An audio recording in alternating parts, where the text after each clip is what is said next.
Welcome back, everybody. As you probably guessed from the title of the video, we are doing the part 2 of the AR-15 Buyer's Guide series.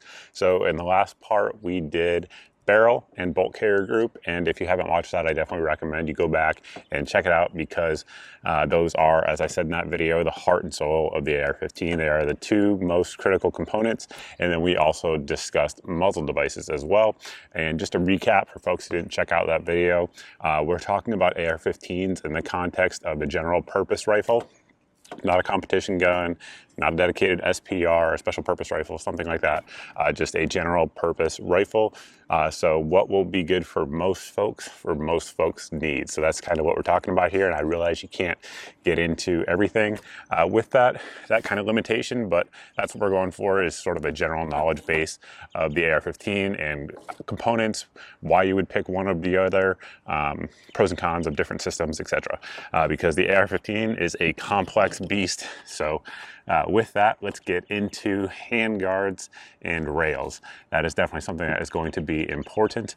So basically, here we have a Mark 18. This is a military clone rifle. These have been used all over the world by lots and lots of folks. And one of the things that it's kind of famous for is this handguard right here, which this particular one is called the RIS or RIS-2. And it's an FDE, and it's one of the strongest ones out there on the market, but it's also free floated. So what does that mean? Well, basically when we're talking about handguards, we have two different types of systems. One that is free floated like this versus one that most folks will call a drop-in system, like this one here. This is from Magpul. And the big difference is a free floated one, as a broad spectrum overview difference, is going to be a free floated one does not actually touch the barrel itself. So when you put pressure on it, like right now we have it rested on this rest right here. So that rest, putting pressure on the handguard itself right here, is not going to actually put any pressure on the barrel. So it operates independently in terms of flex, things like that from the barrel, versus a system like this that does touch the barrel. So right up here, just behind our gas block there, it's actually going to touch the barrel.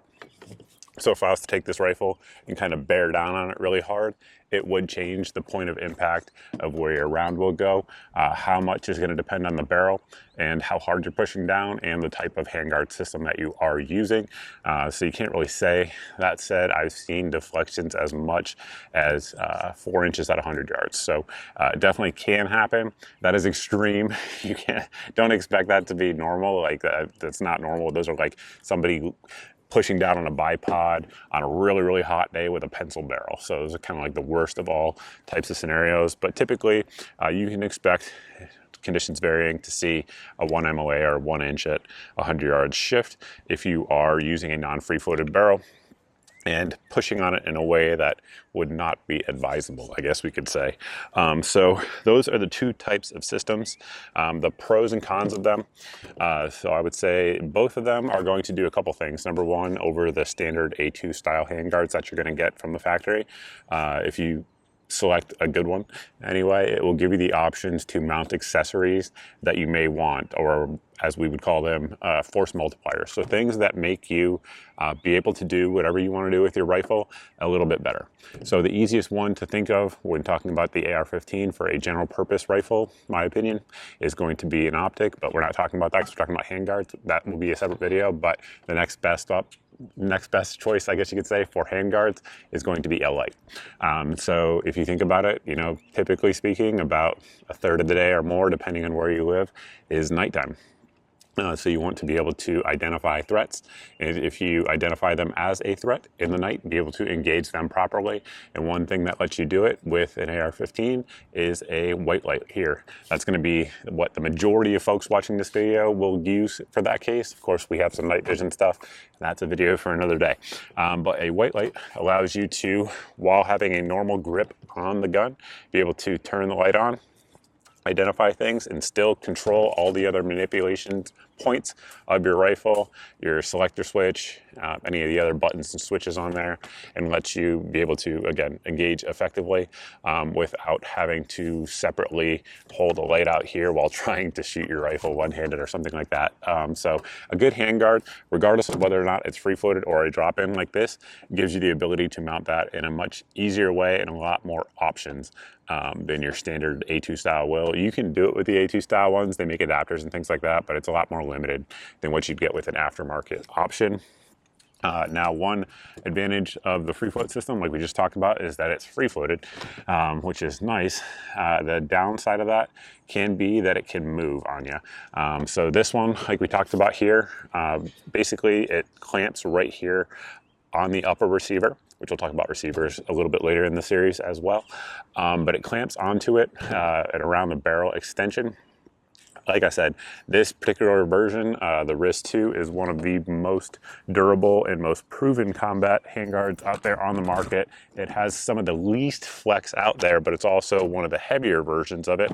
And when it's in a short configuration like this, it's very unlikely that you're going to see any noticeable movement on it. And what I mean by that is if you actually push on, I don't think I can do it here with any of the options that I have out here today, but some of these options, you can actually push your barrel down and move your handguard up. Now, for most folks, it's not a huge deal unless you have a laser on there, but it is something that can happen. Additionally, when you have a free-floated system like these, if you have extreme impacts, you fall off a horse, let's say, something like that, it can shift the entire handguard and make it what we call in the military deadline a weapon, meaning that it's not able to be used because let's just hypothetically say that your rail is pushing into your barrel or something like that, that could cause inaccuracy issues. I'm not saying you're going to see that in any type of normal use. I'm just saying it's possible, and it definitely has happened over the years.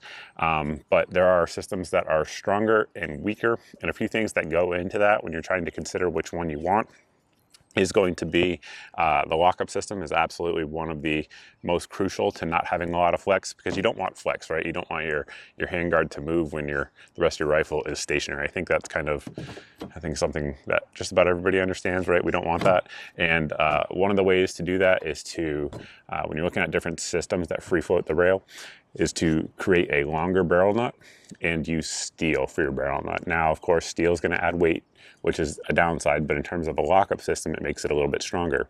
Some companies will use aluminum. There's nothing wrong with aluminum. It can work, it has worked, but in terms of preventing shift and everything staying aligned where it should be, steel is just going to be a little bit better at that. And like I said, all things being equal, which they never are, a longer barrel nut, generally speaking, it's just going to give you more rigidity, if that makes sense. We should be rolling in different pictures of different options out there on the market. But I wanted to point out this RIS-2 here that we have, again, and one of the most popular handguards ever, period. But has just been upgraded, or updated, I suppose, to the RIS-3 here, which brings us to another point that I want to talk about with handguards is just different mounting systems. So this handguard uses the exact same lockup system as this one.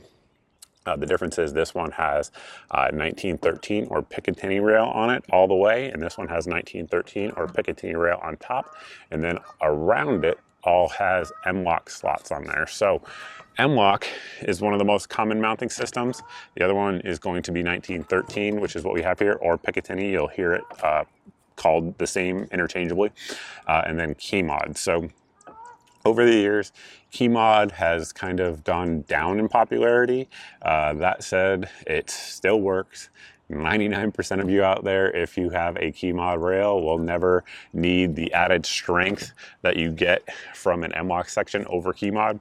And the one area where KeyMod really makes a lot of sense, even today, in my opinion, is going to be if you have, if either one of two things, if you're running an integrally suppressed system, or if you're running a silencer underneath your handguard, which a lot of you guys, I'm sure, are who are watching this. So if you're doing that, one of the advantages of KeyMod is the actual depth that it actually penetrates into the slots like we have here. It's much, much less than most M-LOK slots. So there is that. But for now, for most of you, you're going to want to get either a 1913 handguard or a M-LOK handguard. So as we just mentioned, this is also a M-LOK handguard, so they can come in all different ways, but M-LOK just signifies this slot right here. So this slot is specific, and it is a known spec in the industry. So if it's not, companies don't have to pay a license for it. So if somebody wants to make an M-LOK handguard, anybody can do it, and then everyone else's accessories for M-LOK handguards work with it. So it's a universal system. The same is true for 1913. These are definitely the two most common that you're going to find, and the ones I would definitely recommend for most folks if you're looking at handguards. The downside of the 1913 system all the way around like this is going to be that it is heavier. The pro of it is that, again, all things being equal, which they never are, if you want extreme durability, let's let this helicopter go by. I think the helicopter's far enough away now, so getting back to it, as I was saying, if you want extreme strength and durability, the lockup system on a 1913 rail in terms of mounting accessories is probably still the strongest out there. That said, most of you will be fine with M-LOK. I have, in fact, ruined a M-LOK rail once where I actually bent it. It was a BCM rail, which is very, very good. I do recommend those. But a tractor literally rolled over it on the farm when I told the guy literally, hey, my rifle's right there, don't roll over my rifle. And he drove over it with a 20-ton vehicle, which, you know, if that happens, I can see how things can break. But most of you will never run into that. And if it was a 1913 rail, would it have been okay? I don't know. We'll never know, but it might have been. And my point is, in scenarios like that, it can be a little bit stronger. But again, those are the ones I'm going to recommend 2023 going forward, either 1913 or M-LOK. Again, pros and cons of each for sure. And we talked about lockup systems here. There's a lot of them out there. Another thing you're going to want to look for with a lockup system is some way to prevent the actual rotation of the handguard. So there's different ways that different companies do it. So the most standard one that you're going to see out there is going to be like what we have here. So this is a Stag Arms rifle that I think we talked about in the last review as well, but there's a lot of interesting things in this rifle that make it a good conversation piece or dinner table piece for this video. So one way that they prevent the rotation, because what you want to do is when you have a handguard like this, you don't want it slipping back and forth for obvious reasons. Again, we want everything to be steady and strong up front. And one way that they do that is with these anti-rotation tabs. So it has these tabs that go over the receiver here. And on this particular rail, which is found on Stag Arms rifles as well as Aero Precision rifles, it does it two ways. So it does it with these anti-rotation tabs, both up at the top and at the bottom. So if I wanted to twist on this as hard as I can, it's not going to rotate, which is what we like. And then additionally, it uses this wedge system here on the bottom. And it's not unique in that regard. There's other companies that do, and I'll show you one here in just a second. But what that does is it interfaces with the barrel nut. So we talked about the barrel nut earlier. The longer it is, the better for stability. Well, one of the things it can also do is provide an anti-rotation surface on there, a flat surface that they can use another piece of steel, like we have this insert right here, to come in and interface with. And as long as those two pieces are locked up, it can't move. It's steel on steel. Nothing is going to move. Another one that uses a very similar system that you guys can see here is this Dirty Bird Industries. Again, almost identical system using that triangular piece to lock into the barrel nut. And it's a very solid system. And this one doesn't have any external anti-rotational tabs, but it's relying on that steel and it'll be just fine. Another thing to point out here, since I have this one in front of me and it reminded me, is that with handguards, you're going to see a few different things going on. So on this particular one, it's a 15-inch handguard. Now, how long do you want your handguard to be, right?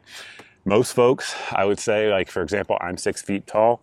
And for me, in terms of what I actually kind of like need for good ergonomics for me, 10 inch is generally speaking going to be about all I would naturally want. So this is kind of how I would hold the rifle. So as you guys can see here, my hands are coming out to the points where they are, and I'm able to use all of this real estate on this handguard if I want to, versus a 15-inch like this that will allow me to grab onto it. And as you can see where my vertical foregrip is, that's my natural grip, and that's just kind of where my hand wants to be for my body type and my size. So for most of you, you're not going to need, the point I was getting at, you're not going to need all of this out here. So this is a 15-inch handguard. and it comes all the way, almost rather, all the way out to the end of the barrel, and it's added weight on there. The benefits can be, of course, that you have more surface to mount different things to, and it just gives you different options when mounting lights, lasers, accessories. The downside is weight, and it's also weight near the muzzle. So the weight further out from the actual where it interfaces with your shoulder just feels exponentially heavier than it would be if it was back at the rear of the actual rifle itself. So how long do you want your handguard to be? It really just depends. I would say 95% of people, in terms of just height and what you're gonna want your rifle to do, would be just fine with a 13-inch handguard. Most folks, probably 85% would be fine with a 10-inch and shorter. But some folks just want that 15-inch coming close out there to the end just for aesthetics, because it does look cool. I will give you that. So if that's what you want, there is that. Additionally, you guys can see most of your handguards are going to have 1913 across the top, which is this portion that we talked about here, the Picatinny. And the reason for that is a lot of folks like to mount different accessories on there.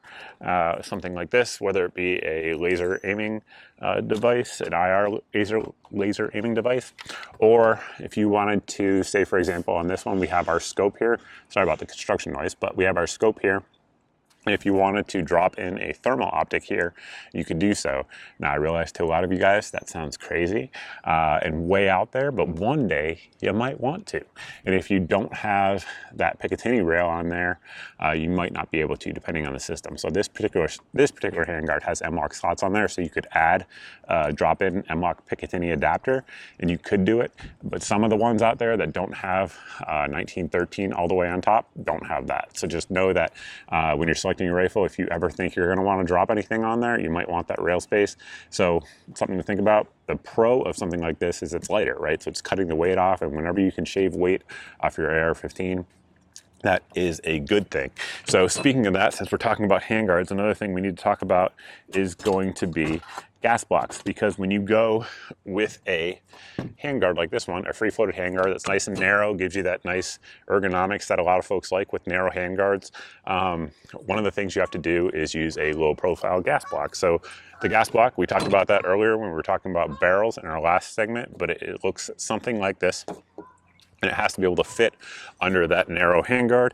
And as we just showed, there are other options. So something like this is a BCM upper receiver with a 16-inch barrel on there, and this is a free floated handguard. This handguard is completely free floated, but we still have our front sight block on there, which also doubles as a gas block. So if you want to do that, it's totally an option. It's one I actually really recommend. It's probably the strongest gas block configuration that's ever been done on an AR-15. So if we're talking about extreme circumstances where things can go wrong, like I said, fall off a horse, for example, then having a F-marked front sight block that is pinned into your barrel, which also doubles as your gas block, is probably the strongest.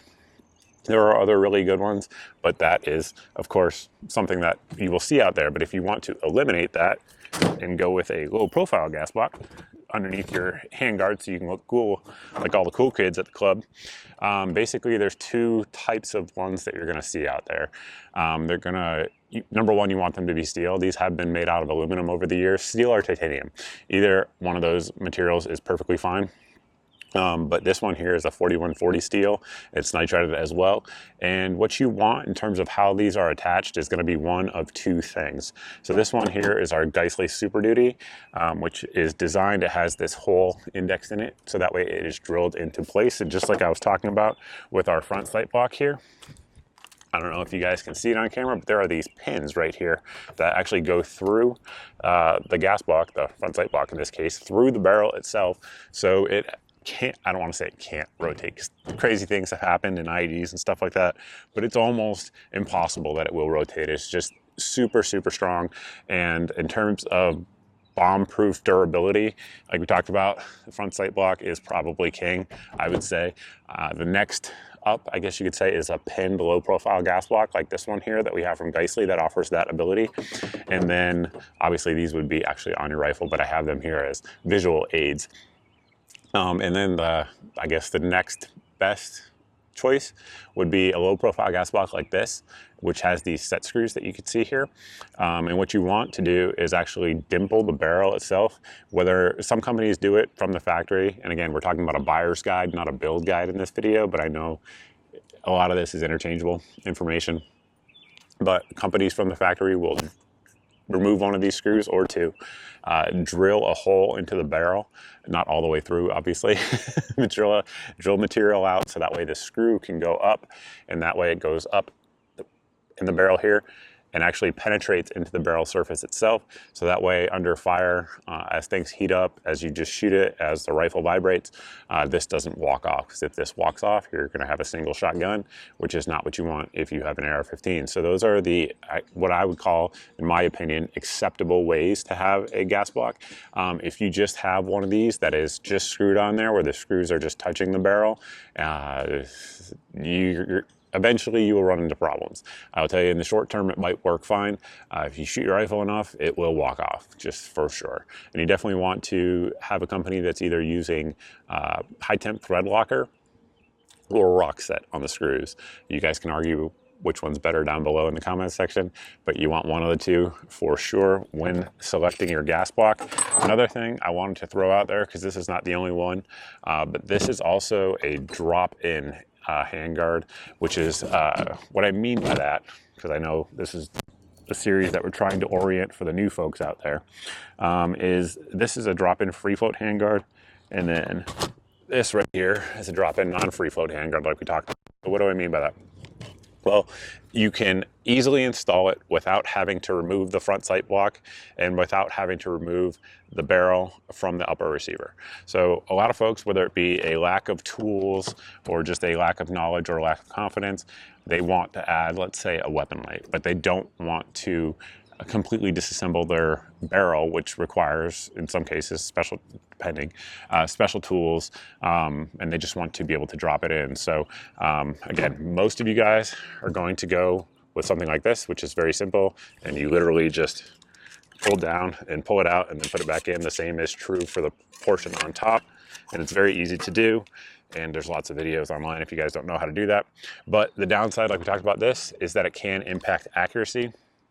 And something like this gives you that drop-in capability. This is a Daniel Defense Omega handguard. If you guys are watching anywhere on besides YouTube, there will be links that you guys can pick the stuff up that we talk about here. And basically this one drops in very similar to the way this Magpul one does. However, it uses these screws up front as well as some screws back here in the rear to lock everything up with your standard, this is called the Delta ring assembly. It locks it all up with that Delta ring assembly. It's a really good option and something I think a lot of folks like. Daniel Defense Omega is not the only one. There's others out there that use a similar system, but it allows you to have all the advantages of the M-LOK and the 1913 without having to pull your barrel off your gun, which I know a lot of folks don't want to do. And then you can add your accessories like we have here, this air socket mount and this Streamlight rail mount too. So it's a very easy ergonomic system to get your laid out and get yourself into the fight. So the last thing I want to talk about, since we talked about accuracy, is going to be, should you free float your barrel for accuracy? Well, first off, I would say that if you guys are watching this on YouTube, I have a playlist with hundreds of videos, reviews of AR-15s that will talk about, that will show actual accuracy tests of each barrel, each rifle, etc.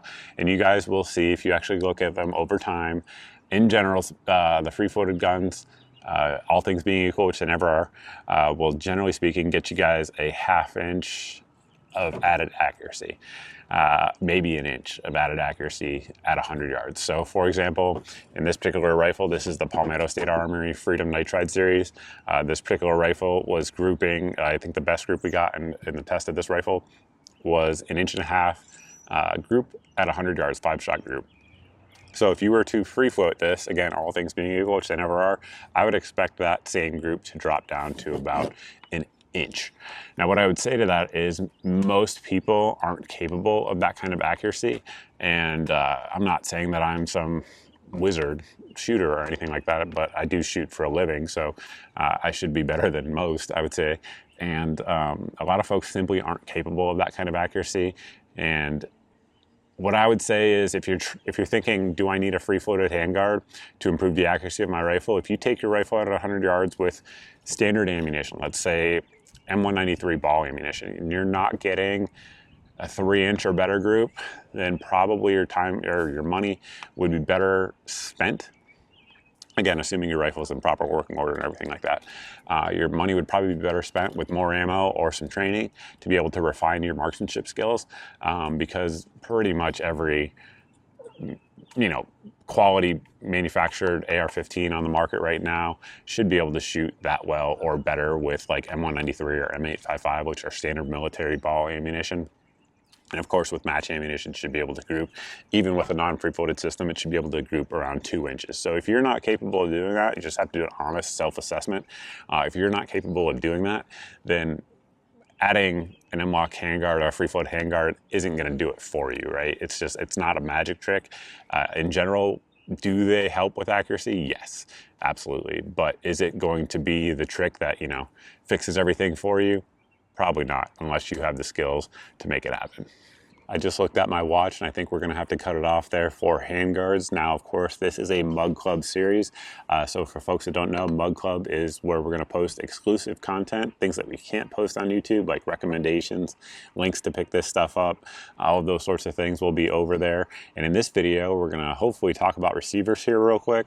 And then we're gonna jump over to Mug Club where we're gonna talk about recommended handguards, recommended receivers at different price points. And then we're also going to take some viewer questions. If you guys aren't already members of Mug Club, code Mr. Guns and Gear will get you a free month trial over there at the link on your screen. And of course, there's great content, exclusive content from folks like Steven Crowder, Brian Callen, Nick DiPaolo, who are all hilarious and nothing like me at all in terms of the content they put out, but have a similar value structure, which is important. So if you guys are interested in that exclusive content, those question and answer sessions, all of those things, definitely check out Mug Club now. Again, let's get into receivers. So first off, there's 2 kinds that you're going to find out there as a general rule. So you're going to find a billet, which is the ones that we have here. This is our example from Radian, and we're going to have forged. So both of them are going to be made out of aluminum on the AR-15, and the vast majority of them will be made out of 7075 T6 aluminum. That's a type of aluminum, and you will see some, particularly in billet still, made out of 6061 T6 aluminum, and that was actually the original AR-15 receiver, for folks that don't know that. And the history and the development of the rifle and what they found was that over in Vietnam, that particular material 6061 was getting banged up and dented a little bit. The big difference between the 2 types when selecting them is going to be that 6061 was originally used because it has slightly better corrosion resistance than 7075, but it's a little bit softer material, but they thought it would be fine. Sent it over to Vietnam. It was getting dinged up, nicked up more than they like. So they switched over to 7075, which is a little bit more rigid, but has a little bit less corrosion resistance. And they found that 7075 is what they wanted to go for, and that's what has been the mil spec for decades now. And in terms of forged receivers, you'll never, I don't want to say never, but I don't think I've ever seen in modern times forged receivers that have been offered in 6061. So I would just say that in billet, there's nothing wrong with a 6061 receiver. Just know that it will be a little bit softer, but will be a little bit more corrosion resistant.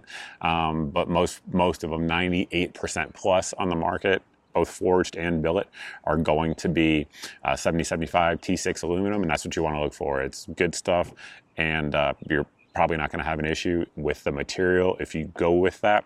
Now, the big differences between the billet and the forged is forging is stronger. So all things being equal, which they never are, a forged upper and lower receiver are going to be lighter and stronger.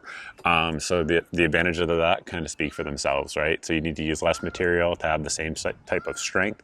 Additionally, mil spec in terms of components is going to be forged. So this is a Anderson, so what people call the poverty pony. Anderson upper and lower receiver, forged 7075 T6, mil spec, absolutely nothing fancy to it at all. And this would be like the standard. So it's what you're going to see on most of your rifles versus the billet. So things you can do with billet that are easier than what you can do with forged. So certain things, like on this particular rifle, you can see here we have that nice flared mag well. You can also make cool looking designs, right? So we have this just integrally enlarged trigger guard, easier to do with billet. I'm not saying you can't do these things with forged, because you can. There's companies that do it. They just get really expensive really quickly. Additionally, with our upper receiver, you guys can see here that this upper receiver actually is a specific shape, and they can do that very easily with billet to interface with their handguard to make it almost impossible that this thing would ever move, rotate, anything like that. So it gives you added capabilities from a design standpoint that forged just doesn't do, and it can give you some additional protections as well. So for example, this piece right here is called fencing around our magazine release. So you can beef it up, make it a little bit stronger. Over the years, the military has kind of played with that, and they've kind of come to a standard now.